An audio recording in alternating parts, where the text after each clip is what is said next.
Hello students, welcome to New Era Maths classes and good morning all of you। आज की class में हम पढ़ने वाले हैं ट्रायंगल लॉ ऑफ फोर्सेस। और अगर आपको किसी भी क्वेश्चन में कोई भी प्रॉब्लम आती है, आपको कोई भी क्वेरी है, सो आप मुझे डिस्क्रिप्शन बॉक्स में जो मैंने लिंक डाले हैं आप मुझसे कांटेक्ट कर सकते हैं। कोई भी आपकी प्रॉब्लम आती है कमेंट सेक्शन में डाल सकते हैं, वहाँ भी आपको जो है वो रिप्लाई मिलेगा। और या फिर आप जो मैं डिस्क्रिप्शन बॉक्स में मैंने लिंक डाले हैं आप वहाँ भी मुझसे कांटेक्ट कर सकते हैं। ओके, चलिए आज हम स्टार्ट करते हैं। ट्रायंगल लॉ ऑफ फोर्सेस क्या होता है, थोड़ा सा इसका आज हम बेसिक पढ़ेंगे। बेसिक कंसेप्ट जब तक क्लियर नहीं कर लेते हो तब तक क्वेश्चंस बिल्कुल नहीं निकाल पाएंगे, क्योंकि स्टैटिक्स है ही ऐसा, जो ये स्टैटिक का कोर्स करने के लिए सबसे पहले बेसिक कंसेप्ट क्लियर होने चाहिए, है ना। चलिए भैया आज हम देखते हैं कि ट्रायंगल लॉ ऑफ फोर्सेस क्या होता है। कहते हैं 3 forces acting at a point, 3 force लिए हमने जो पॉइंट पर एक्ट कर रहे हैं, be represented in magnitude and direction by the sides of the triangle. जिनके साइड्स अभी मैं आपको डायग्राम बना के दिखाती हूँ। Taken in order, then all forces are in equilibrium condition. चलिए इसके बारे में भी डिस्कस करेंगे, इक्विलिब्रियम क्या होता है। सबसे पहले जो गिवन है उसके अकॉर्डिंग मैं आपको बता रही हूँ। क्या कहता है कि एक पॉइंट पर 3 फोर्स एक्ट करते हैं। ओ पॉइंट ले लेते हैं हम, दिस पॉइंट ये हमने लिया, और एक हम ये साइड ले लेते हैं। This is O point, O A, O B, O C. 3 forces, direction मिल गई हमें और मैग्नीट्यूड, ये लाइन थोड़ी सी this P along OA, Q force along OB and R force along OC। हमें दिया गया है कि 3 फोर्स है, एक पॉइंट पर एक्ट कर रहे हैं, be represented in magnitude and direction. किससे रिप्रेजेंट करना है? Sides of the triangle, taken in order. Order में आपको रखना है इसको, यानी P, Q और R। ठीक है, तो देखिए अगर मैं OA लाइन के पैरेलल लाइन ले लेती हूँ, ये मैंने लिया, इसकी ट्रायंगल कैसे बनाएंगे ये देखेंगे हम। OA लाइन के पैरेलल लाइन ली मैंने, ठीक है। फिर OB लाइन के पैरेलल लाइन अब यहाँ से लेंगे हम। OB लाइन के पैरेलल लाइन जो है वो दिस, ठीक है। एंड OC लाइन के पैरेलल अगर देखें तो हम ये लाइन OC लाइन के पैरेलल रहेगी, पैरेलल टू दिस, ठीक है। सो O से A, यानी कि इस लाइन के पैरेलल हमने ये लाइन ली है, A B C। इन तीनों फोर्सेस को जो O पॉइंट पर एक्ट करते हैं, इन तीनों को हमने रिप्रेजेंट कर दिया ट्रायंगल में। ओके, इस फोर्स का मैग्नीट्यूड P, हमें जो हो ऑर्डर में लेना है इसको, P के बाद Q, Q के बाद R। मीन्स AB पर हमने P फोर्स, यहाँ पर डायरेक्शन देखिएगा, A से B, B से C लेना है, ऑर्डर में चलना है, Q, C से A, R। क्लियर। अब हम इसको प्रूव कैसे करेंगे कि ये जो है वो इक्विलिब्रियम कंडीशन में होंगे, फोर्सेस इक्विलिब्रियम कंडीशन में आने चाहिए। इक्विलिब्रियम का मतलब क्या होता है कि अगर हम तीनों फोर्सेस को ऐड कर दे रिजल्ट हमें 0 मिले। ओके, तो यहाँ पे देखते हैं हम इसको हम जो कन्वर्ट करेंगे पैरेललोग्राम में। ये हमारे रिजल्टेंट आया है, सो ये इसके पैरेलल लाइन लेके चलते हैं। दिस थोड़ा डायग्राम ऊपर नीचे हो सकता है भाई, और इसके पैरेलल लाइन लेते हैं दिस, यानी हमने जो है वो इसको पैरेललोग्राम में चेंज कर लिया है। और इस पॉइंट का नाम दे देते हैं हम B डैश रख लीजिए, ठीक है। तो यहाँ से आप देखिएगा, अगर ये BC लाइन पैरेलल है AB लाइन के, इसका मैग्नीट्यूड Q है, सो इसका मैग्नीट्यूड भी क्या होगा? Q होगा। डायरेक्शन यहाँ से आप देखोगे दिस डायरेक्शन, है ना। और यहाँ पे हम B डैश AB, ये लाइन इसके पैरेलल है, सो ये हमारे पास आ जाएगा फोर्स P, ठीक है। तो इस यानी 3 फोर्सेस को हमने ट्रायंगल में रिप्रेजेंट किया, ट्रायंगल से मैंने पैरेललोग्राम में इसको चेंज कर दिया। अब सो यहाँ से अगर आप देखेंगे तो A पॉइंट पर फोर्स P, एक फोर्स P जो हमने अप्लाई किया, A पॉइंट पर फोर्स Q अप्लाई किया, इसको B डैश की बजाय D ले लेते हैं ताकि डैश का चक्कर ना रहे। ABCD पैरेललोग्राम हमें मिल जाएगा, है ना। तो यहाँ पे हमने देखा कि A पॉइंट से अभी तक हम क्या पढ़ते आ रहे हैं कि अगर 2 फोर्सेस हैं P फोर्स Q फोर्स, तो रिजल्टेंट क्या होता है, जो इसी पॉइंट से आपने जो लाइन ड्रॉ की है रिजल्टेंट, और R किसके इक्वल होता है, R is equal to P plus Q के इक्वल होता है ना। तो यहीं से हम अप्लाई करते हैं, ये किससे आता है, बाय पैरेललोग्राम लॉ से। यहाँ से हम कह सकते हैं बाय पैरेललोग्राम लॉ, क्या कहता है parallelogram law, resultant is equal to sum of two forces, है ना। इसका मतलब R is equal to P plus Q। अब यहाँ पे आप R की जो डायरेक्शन है ये भी आपको यहाँ पे देखनी है कि R किसके इक्वल रहेगा, AC, क्योंकि पैरेललोग्राम लॉ क्या कह रहा है कि इसकी डायरेक्शन होनी चाहिए अपोजिट। समझ रहे हो कैसे, कि हमने यहाँ पे P फोर्स लिया, यहाँ पे Q लिया, और इसके अलोंग P जा रहा है, इसके अलोंग Q जा रहा है, तो रिजल्टेंट तो इस डायरेक्शन में जाएगा ना। तो जब रिजल्टेंट लेंगे, मैं यहाँ पे अलोंग लाइंस शो कर रही हूँ, मीन्स R किसके अलोंग रहेगा, AC के अलोंग, A से लेकर C लाइन, P A से लेकर B लाइन, इस लाइन पे डायरेक्शन देखनी पड़ेगी ना हमें कि R की डायरेक्शन क्या होगी, A टू C होगी, plus Q A to D। Equation number first ले लेते हैं, AB plus AD is equal to AC आ जाएगा। अब हम रिजल्टेंट फाइंड आउट करेंगे। Now resultant of forces P Q and R, तीनों फोर्सेस का अगर मुझे रिजल्टेंट निकालना है, क्योंकि मुझे तो इक्विलिब्रियम कंडीशन में दिखाना है ना, रिजल्टेंट अगर जीरो आ गया तो इक्विलिब्रियम कंडीशन में हो गई। बात तो वही हुई ना कि रिजल्टेंट क्या आएगा, sum of all forces equal to zero, means resultant equal, resultant क्या होता है कि सभी फोर्सेस को एक फोर्स में हम कन्वर्ट कर दें, उसको हम रिजल्टेंट कहते हैं, है ना। तो यहाँ से देखिएगा, अगर मैं तीनों का रिजल्टेंट फाइंड आउट करती हूँ, सो ये इसका क्या मतलब है, हम ये लिख सकते हैं कि resultant of forces represented bye, किस से रिप्रेजेंट कर रहा है, P फोर्स किससे रिप्रेजेंट कर रहा है, AB लाइन से। ओके, डायरेक्शन भी आप बता सकते हो यहाँ पे A से B, Q फोर्स किसके अलोंग जा रहा है, B से C लाइन के अलोंग हमने लिया, और R फोर्स जो है वो C से A डायरेक्शन में जा रहा है। क्लियर, इसको हम लिख सकते हैं resultant of forces represented bye, AB को हमने यहाँ पे AB ही रखना है, BC को हम क्या लिख सकते हैं, BC के पैरेलल हमारी लाइन क्या है, AD, सो BC के प्लेस में मैंने यहाँ पे रख दिया AD,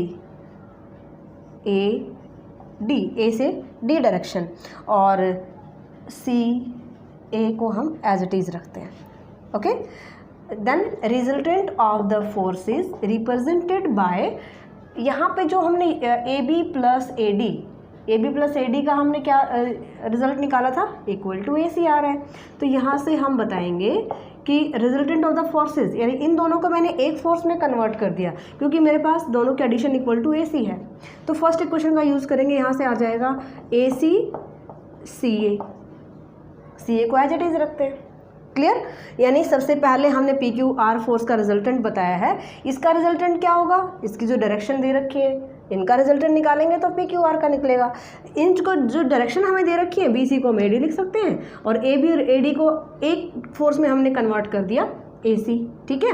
और AC और CA का अगर आप रिजल्टेंट निकालोगे, यानी अगर आप इनको ऐड करोगे तो क्या आएगा, 0। क्यों, क्योंकि AC डायरेक्शन हमें ये मिल रही है, और CA को मैं क्या लिखूंगी, -AC, अपोजिट डायरेक्शन हो जाती है। रिजल्टेंट क्या होता है, दोनों फोर्स के एडिशन। अगर हम दोनों फोर्स के एडिशन करेंगे, एक नेगेटिव है एक पॉजिटिव, यानी CA को मैं लिखूंगी -AC, दोनों को ऐड करेंगे 0 आ जाएगा। दैट मीन्स रिजल्टेंट जो आ रहा है PQR फोर्सेस का, क्या मिला हमें, 0। इसलिए हम कह सकते हैं कि ये सभी फोर्सेस जो एक पॉइंट पर एक्ट करते हैं, जिनको हम ट्रायंगल में भी रिप्रेजेंट कर सकते हैं, ये सभी इक्विलिब्रियम कंडीशन में है। क्लियर, तो कि जो अगर 3 फोर्सेस एक पॉइंट पर एक्ट करते हैं, जिनको हम ट्रायंगल में रिप्रेजेंट कर सकते हैं, वो इक्विलिब्रियम कंडीशन में हमें मिलेंगे, यानी कि रिजल्टेंट उनका 0 होगा। ओके, सो यहाँ पे हम इसका कन्वर्स पार्ट भी करने वाले हैं, और देखते हैं। एंड वीडियो को लाइक एंड शेयर जरूर कीजिए, अपने फ्रेंड सर्कल में वीडियो को ज़्यादा से ज़्यादा शेयर कीजिए एंड ज़्यादा से ज़्यादा लाइक कीजिए। इससे हमें मोटिवेशन मिलता है कि हम आपके लिए ज़्यादा से ज़्यादा वीडियोज़ लेके आए। क्लियर,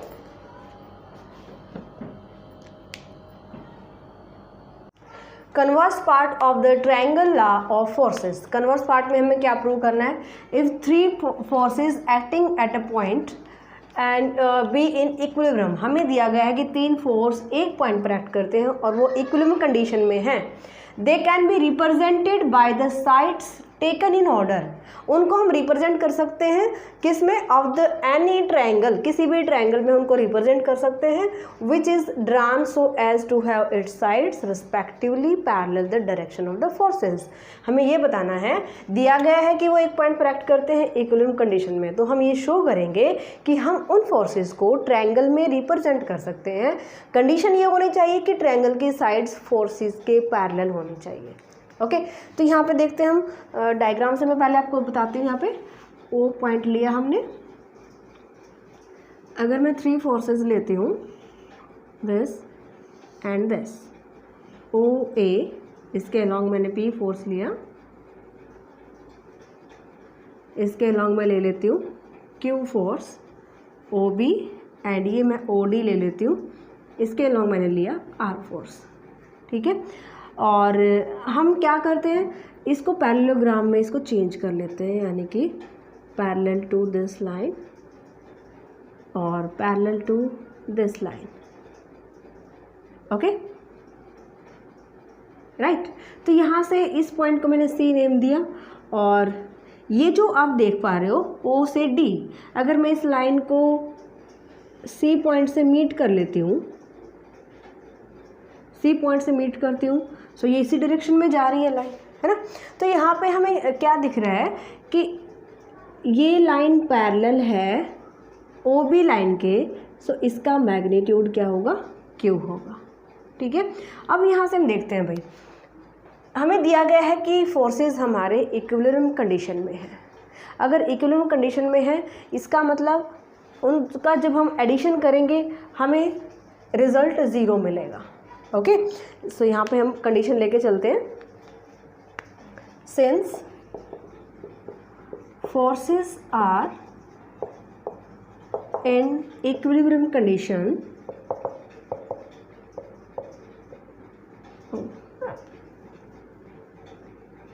इक्विलिब्रियम, सो हम यहाँ से लिख सकते हैं फोर्सेस क्या किस किस के अलॉन्ग है? ओ ए लाइन, यानी कि अगर मैं कहूँ यहाँ पे so P plus Q plus R equal to zero.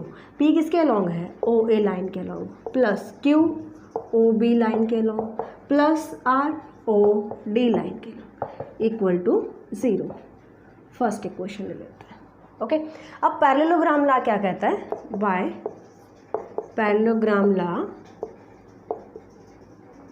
कि जो फोर्स एक्ट कर रहे हो ओ पॉइंट पर P and Q, then this line is a resultant of these two forces. कि P plus Q is equal to resultant, and P किसके long है? इसको मैं लिख सकती हूँ that is OA plus OB, direction मैंने यहाँ पे OB लिया, इक्वल टू रिजल्टेंट किसको कौन सी लाइन रिप्रेजेंट करेगी? OC लाइन रिप्रेजेंट करेगी। तो अगर OA और OB इक्वल टू OC ये वैल्यू मैं पुट कर देती हूँ इन फर्स्ट इक्वेशन में, तो मुझे यहाँ से मिलता है OA प्लस OB के प्लेस पे मैंने लिखा OC plus OD equal to zero. Means यहाँ से मुझे रिजल्ट मिल रहा है कि OD की वैल्यू आ जाएगी माइनस OC, और माइनस OC को मैं क्या लिख सकती हूँ?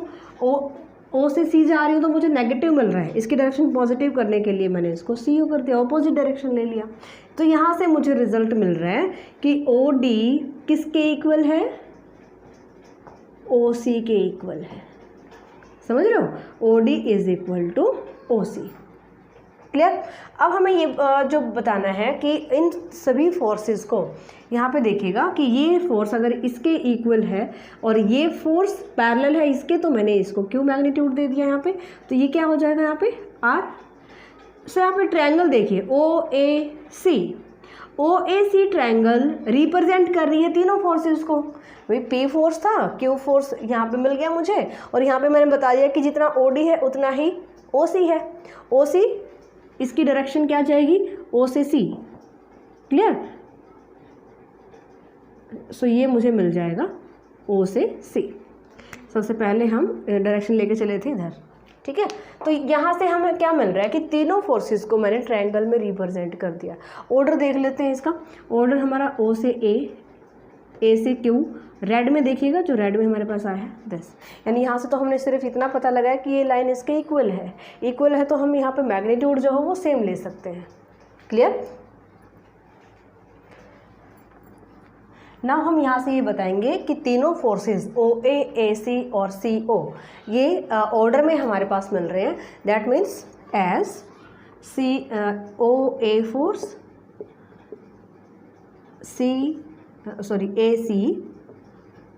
AC and CO are in order।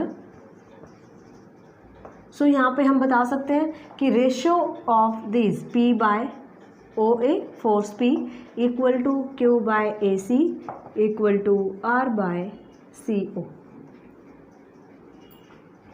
Clear. So ये रेशियो हमारे पास आ जाता है और इसको हम इक्वेशन नंबर 2 ले लेते हैं। ओके। ना हम एक ट्रायंगल यहाँ पे एक और ट्रायंगल लेके चलेंगे, क्योंकि हमें यहाँ पे ये दिखाना है कि ये जो एक ट्रायंगल के अलोंग हम क्या कर सकते हैं, तीनों फोर्सेस को रिप्रेजेंट कर सकते हैं। ओके। हमें ऑर्डर में मिल गए हैं, तीनों फोर्सेस ऑर्डर में मिल गए हैं। तो यहाँ पे मैंने क्या किया, एक ट्रायंगल और ले लेते हैं जिसके साइड पैरेलल होंगे इसके ट्रायंगल की साइड से। मैग्नीट्यूड इक्वल नहीं है, ध्यान से देखिएगा, मैंने केवल इसकी साइड्स पैरेलल ली। पैरेलल हो गया, यहाँ पे इसके पैरेलल ये साइड ले लेती हूँ और इसके पैरेलल ये साइड ले लेती हूँ। ठीक है। इसका नाम हम ले लेते हैं O dash, A dash, C dash. Okay. क्योंकि दोनों ट्रायंगल्स के साइड पैरेलल हैं, इसका क्या मतलब हुआ कि साइड्स हमारी पैरेलल हैं। इसका मतलब ये है कि ये एंगल जो होगा इस एंगल के इक्वल होगा, ये जो एंगल बन रहा है इस एंगल के इक्वल बन रहा है, और ये एंगल इस एंगल के इक्वल बन रहा है, क्योंकि सभी लाइंस पैरेलल है यहाँ पे, है ना। तो हमने यहाँ से ये बताया कि सभी एंगल्स जो है इक्वल है। ये आपको सारा रिटर्न में बताना पड़ेगा कि सभी एंगल्स हमारे यहाँ पे इक्वल आ रहे हैं। दैट मीन्स हम ये कह सकते हैं कि ट्रायंगल OAC सिमिलर रहेगी। Triangle O dash, A dash, C dash are similar. So अगर ट्रायंगल सिमिलर है तो हम यहाँ से क्या बताएंगे कि ratio of this lines are equal. तो यहाँ पे मैं बताऊँगी O dash, A dash divide by OA is equal to A dash, C dash divide by AC and C dash O dash divide by CO। Equal रहेगा सभी का ratio. So from third and second equation से देखिएगा, यहाँ पे हमारे पास क्या आ रहा है, P बाय OA, यानी ये रेशियो इक्वल है, यहाँ पे ये रेशियो इक्वल है। So from second and third हम यहाँ पे बता सकते हैं, from equation second and third हमें यहाँ से मिल रहा है कि O डैश, A डैश की वैल्यू P फोर्स आ रही है, A डैश, C डैश की value Q force and C dash, O dash की वैल्यू R फोर्स आ रही है। तो हमने ये दिखा दिया कि जो PQR एक पॉइंट पैक्ट कर रहे थे उनको हमने ट्रायंगल में रिप्रेजेंट कर लिया है। ये था converse part of the triangle. चलिए नेक्स्ट थ्योरम है lambda mu theorem. Most important theorem है, पूरी एक्सरसाइज इसी थ्योरम पे बेस्ड है। ओके। ट्रायंगल लॉ का भी यूज़ होगा, लेकिन इसमें भी इस थ्योरम पे ज़्यादा क्वेश्चन आते हैं। इस थ्योरम पे बेस्ड लैम्डा म्यू थ्योरम जो है वो वेरी इंपॉर्टेंट थ्योरम। और जो भी स्टूडेंट इंटरेस्टेड है अपने पीडी या एडवांस कैलकुलस का कोर्स करने में, सो वो new era maths app download कर सकता है और वहाँ पे अपने कोर्सेज ज्वाइन कर सकता है। क्लासेस वहाँ पे ऑलरेडी स्टार्ट हो चुकी है। ओके। सो और ये इन्फॉर्मेशन अपने फ्रेंड्स को भी बताइएगा, जो भी स्टूडेंट इंटरेस्टेड है वो new era maths app download करें। लिंक आपको डिस्क्रिप्शन बॉक्स में मिल जाएगा, आप वहाँ से ले सकते हैं। चलिए भाई, क्या कहते हैं कि लैम्डा म्यू थ्योरम क्या है, the resultant of two forces acting at a point O। Resultant of two forces O point पर एक्ट करता है। इसका मतलब ये हुआ कि O पॉइंट से हमें दो फोर्स अप्लाई करने हैं। ये कुछ इस तरह से लेके चलेंगे हम, ठीक है। And this,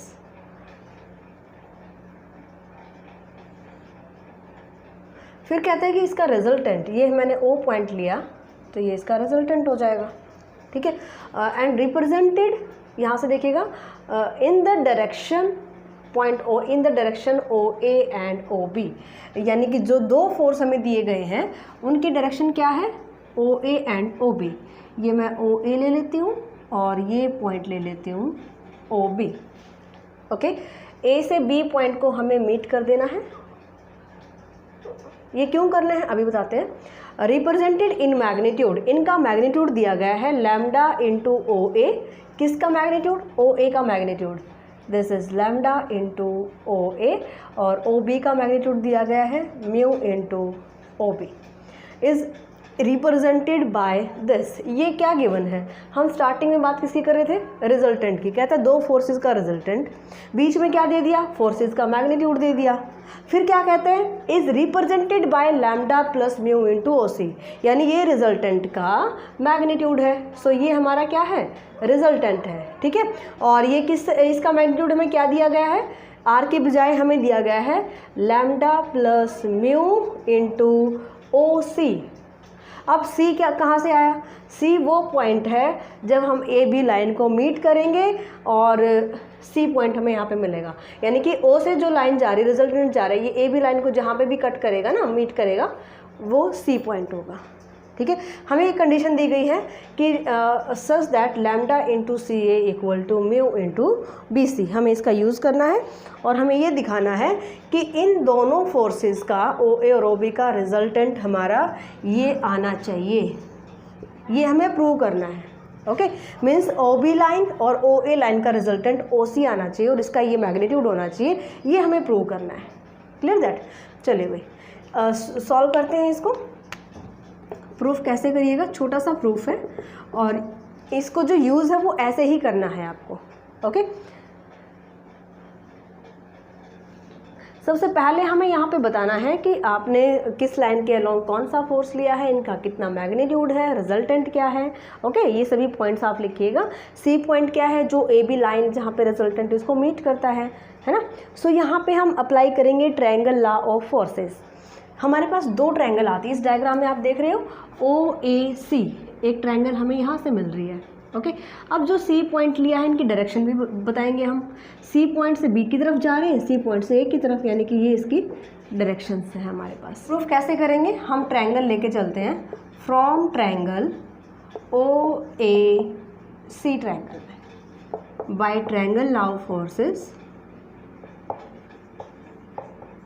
law of forces in vector notation. Vector में हम कैसे लेते हैं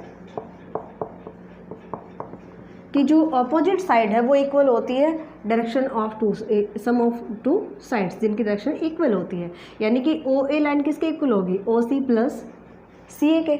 तो यहाँ से मेरे पास आ जाएगा O A is equal to O C plus C A. Clear. And lambda से जो हम यहाँ पे मल्टीप्लाई कर देंगे, थ्रू आउट लैम्डा से मल्टीप्लाई कर दीजिए, lambda into lambda into lambda. Equation ले लेते हैं फर्स्ट। इन ट्रायंगल सेम तरीके से हम करेंगे ट्रायंगल ओ बी सी में, यहीं पे भी सेम तरीके से हम ट्रायंगल अप्लाई करेंगे। तो क्या आ जाएगा, ओ बी लाइन इसकी डायरेक्शन इक्वल किसके है, sum of O C plus C B की।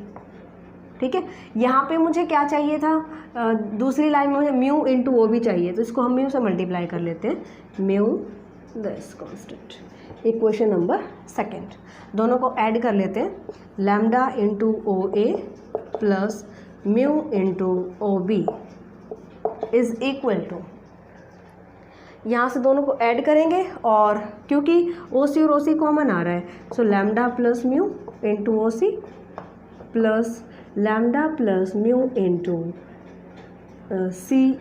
ओके, यहाँ पे कॉमन नहीं है, यहाँ से देखिएगा ओ सी तो हमारा कॉमन था यहाँ पे, है ना, बट ये कॉमन नहीं है, lambda into C A plus mu into C B.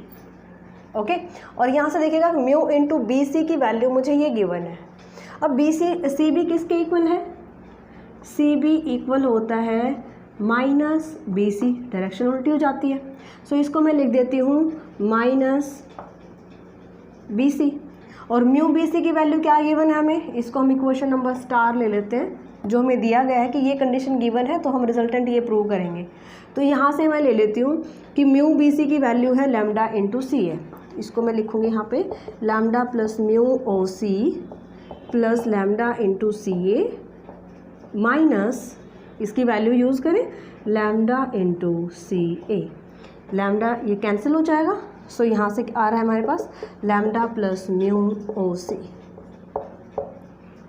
Clear, तो ये हमें प्रूव करना था। तो यहाँ से क्या आता है, रिजल्ट क्या आता है हमारे पास, अगर हमें एक फोर्स का मैग्नीट्यूड दिया जाता है लैम्डा इंटू ओ ए, ये लैम्डा कोई भी कांस्टेंट है, यहाँ पे कोई भी कांस्टेंट ओ बी के मल्टीप्लाई में, सो रिजल्टेंट क्या होगा, magnitude of this line into sum of two constant, ये रिजल्टेंट आ जाएगा। इसका हम डायरेक्ट यूज़ करेंगे क्वेश्चंस में इस रिजल्ट का। ओके, चलिए कुछ क्रॉलरीज हैं ये देख लेते हैं।